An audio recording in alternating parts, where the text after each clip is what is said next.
Bueno, esto se edita, así que podemos empezar de cualquier manera, no hay problemas. La primera cuestión, todo el mundo lo conoce por Silo, pero ¿cuál es su nombre y sus títulos, digamos, sus antecedentes? Mi nombre es Mario Rodríguez, nací en Mendoza, tengo 60 años, unos 79 de estatura y la presencia que se puede ver acá, ninguna cosa particular. ¿Profesión? Fui educado en un colegio católico y luego me dediqué a los trabajos comunes. Eso me ligó, esos trabajos me ligaron a Tucumán precisamente en su momento. Yo venía acá en Mión a comprar alcohol a los ingenios. Hice muchas incursiones acá hace mucho tiempo llevando alcohol para, luego se fraccionaba en dos, alcohol para farmacia y para hospitales. Así que ese tipo de actividad ligada a Tucumán era para mí muy interesante, un lindo recuerdo. Y luego otras actividades, ¿no es cierto? Alguna fábrica de aceitunas negras en aceite, alguna cuestión ligada a los viñedos.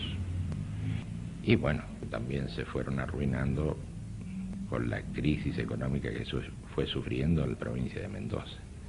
Así que esas han sido mis actividades. Otra actividad que me ha ligado a Tucumán, así como me ligó el tema del alcohol en su momento, fue la publicación de algunas de mis obras. Acá en 1991, también llegué a Tucumán a firmar en algunas librerías, en algunos lugares, algunas producciones mías. Yo conozco el nombre Silo. Pocas veces en realidad este lindo lugar, ¿no? El nombre sí lo conozco aproximadamente de hace 25 años. La pregunta es cómo nace y cómo crece su preocupación por los temas sociales, que es lo que desemboca en lo que usted da después como todo un cuerpo de ideas. Sí. En realidad es producto, ese pensamiento inicial, germinal, en germen, es producto de la situación de crisis que ya estaba viviendo el país, que estaba viviendo América Latina y que se veía deslizar por todo el mundo. Se comienza como pequeños grupos de estudio en Mendoza, grupos de estudio en ciencias políticas, donde hay también la participación de algunos psicólogos, de algunos sociólogos de la época, y ahí empieza la investigación del fenómeno de crisis, como le llamábamos. Es gente de distinta acción, política e ideológica, pero gente que empieza a tolerarse, no obstante las diferencias, cosa que no sucedía en otros ámbitos. Las diferencias ideológicas ponían también una barrera de intolerancia muy grande. La característica de nuestros primeros grupos de estudio fue la tolerancia entre gentes de distinta extracción que veían el mismo problema y lo investigaban desde su distinto punto de vista. Así comienzan los grupos allá por la década del 60. Época nefasta donde la dictadura militar luego se enseñorea en el 66 y donde se nos persigue cuando tratamos de exponer nuestro pensamiento y sobre todo las conclusiones a las que habíamos llegado con esos grupos de estudio. Eran conclusiones muy primarias, pero de todos modos aspirábamos a poderlas comunicar. Bueno, eso no fue posible y ahí empezaron los picotazos y los verdaderos problemas, en el momento en que quisimos exponer nuestro pensamiento. ¿Se puede decir que el origen del movimiento humanista está allí, en los años 60, 70? Sí, claro, efectivamente, ahí está. Luego con la persecución, todo aquello, incluso con los encarcelados y los deportados del país, la gente fue a distintos países, particularmente fue a Europa, y particularmente en Europa fue a España y a Italia por la ligazón cultural que existe, porque bueno, muchos eran descendientes de españoles o de italianos, en fin, había una gran proximidad. Pero la diferencia con otros exiliados, en general, puede haber otros casos, y los exiliados que nosotros tuvimos, es que al llegar a otros países, a esa situación tan triste de desarraigo, de desconexión, bueno, los que han sido exiliados saben de qué estoy hablando, al llegar a esa situación tan triste, no se enguetaron, por así decir, no se limitaron a estar entre ellos recordando su lugar de origen, sino que rápidamente comenzaron a desarrollar los mismos trabajos que estaban haciendo en su patria de origen. Eso fue muy importante desde el punto de vista de la salud personal de estos exiliados, y también fue muy importante porque se echaron las bases del desarrollo del humanismo como movimiento internacional. Al llegar a esos puntos y ponerse a realizar actividades similares a las que se hacían en su lugar de origen, el movimiento se desarrolló. Usted siempre fue no querido, bailoteo de las bolsas, en el desequilibrio financiero, y va a ir pegando en todos los países, va a pegar lógicamente en el país nuestro. en los años 60 y más adelante en los 70, el momento en que nace todo este movimiento, sin duda había una dicotomía que, falsa o verdadera, era la que los intelectuales discutían, que era capitalismo o socialismo. Así es. Es decir, estaba ligado directamente a quién tenía medios de producción. Así es. Si eran propiedad de privados o eran propiedad del Estado. Así es. En las bases, digamos, que yo he tenido oportunidad de leer del humanismo, en realidad no se cuestiona el capitalismo, básicamente, ni tampoco se socializa los medios de producción, sino que hay un planteo, no sé si llamarlo en el medio, de una especie de humanización del capital. Así es. Eso es exacto. Y ese es el planteo del humanismo. Y eso es lo que siempre trajo problemas al humanismo con referencia a esa dicotomía que estaba establecida. El juego era discutir esos temas, y el humanismo sale, aunque no, sale con la propiedad del trabajador, por ejemplo.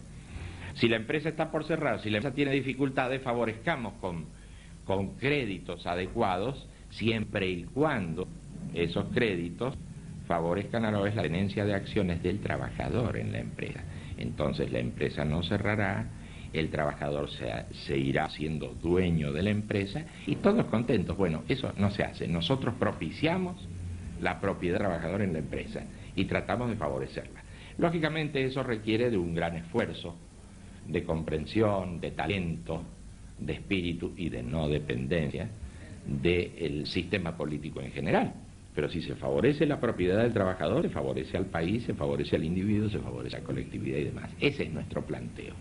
Lo que sí el humanismo discute siempre, y lo pone sobre el tapete, es el tema de los monopolios.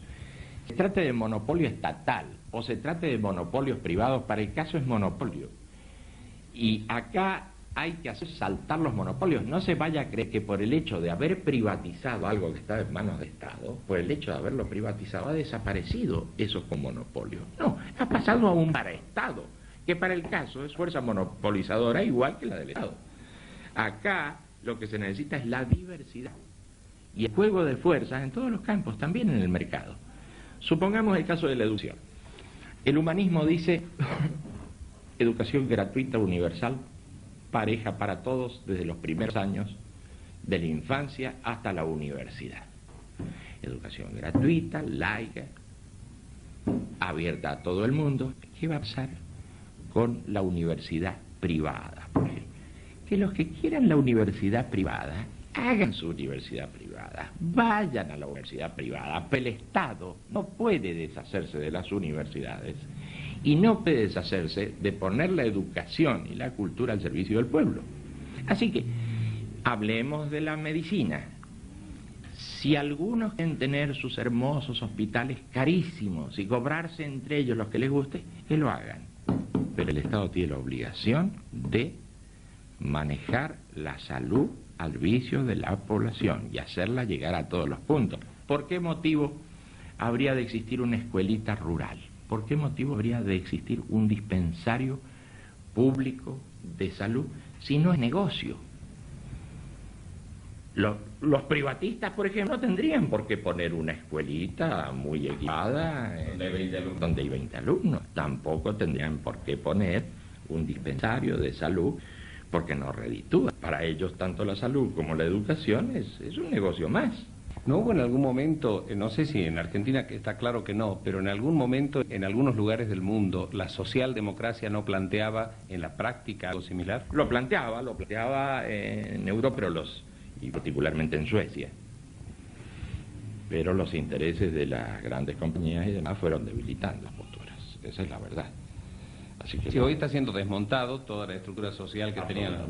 Absolutamente. La socialdemocracia, particularmente en Suecia, tendió a un esquema parecido a este.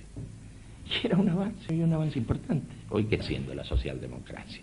Bueno, se alterna con los conservadores en el poder, pero sigue el mismo esquema y el mismo modelo. Esto va a ser una catástrofe. ¿Cómo va? ¿Cuál es la propuesta?